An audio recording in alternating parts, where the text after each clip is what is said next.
The US government interacts among the branches of government with a significant focus on checks and balances in the presidency.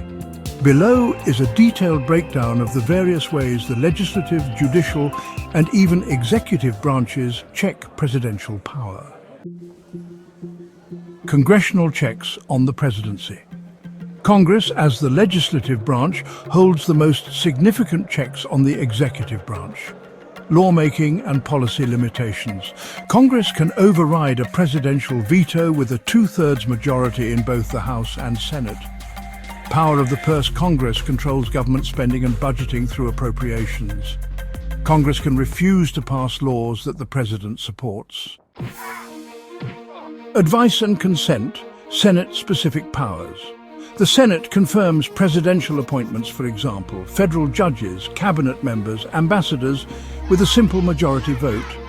The Senate ratifies treaties negotiated by the President with a two-thirds vote. Oversight and investigations. Congressional committees investigate executive actions, scandals, or abuses of power.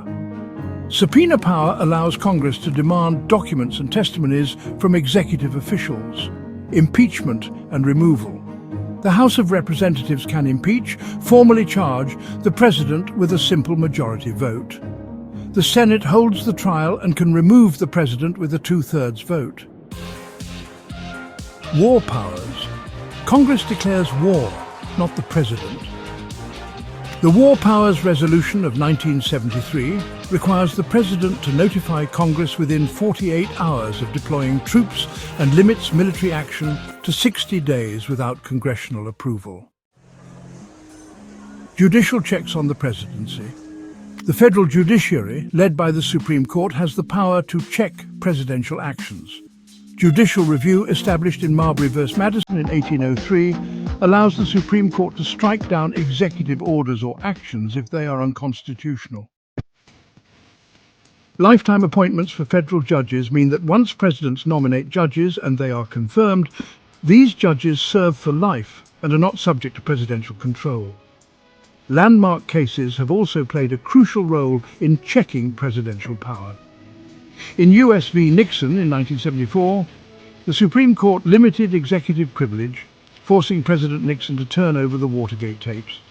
In Clinton v. City of New York in 1998, the court struck down the line-item veto, reducing presidential power over legislation. And in Youngstown Sheet and Tube, Co. v. Sawyer in 1952, the court ruled that the president cannot seize private businesses during wartime without congressional approval. Even within the executive branch, there are internal checks on presidential power. Bureaucracy resistance is one such check, where career civil servants and executive agencies sometimes refuse or delay implementing presidential policies. Whistleblowers within the executive branch can also expose presidential misconduct.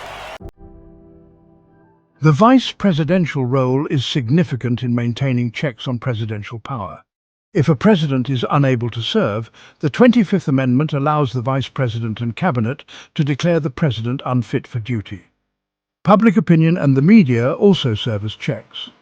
Presidents rely on public support, and negative media coverage can weaken their ability to govern. Political and electoral constraints are another important check. Elections serve as a check since presidents can be voted out after one term. The 22nd Amendment, passed in 1951, limits the president to 2 terms. The US system of checks and balances ensures that the president does not become too powerful. While the president has significant authority, Congress, the courts, and even the executive branch itself impose meaningful limits on executive power.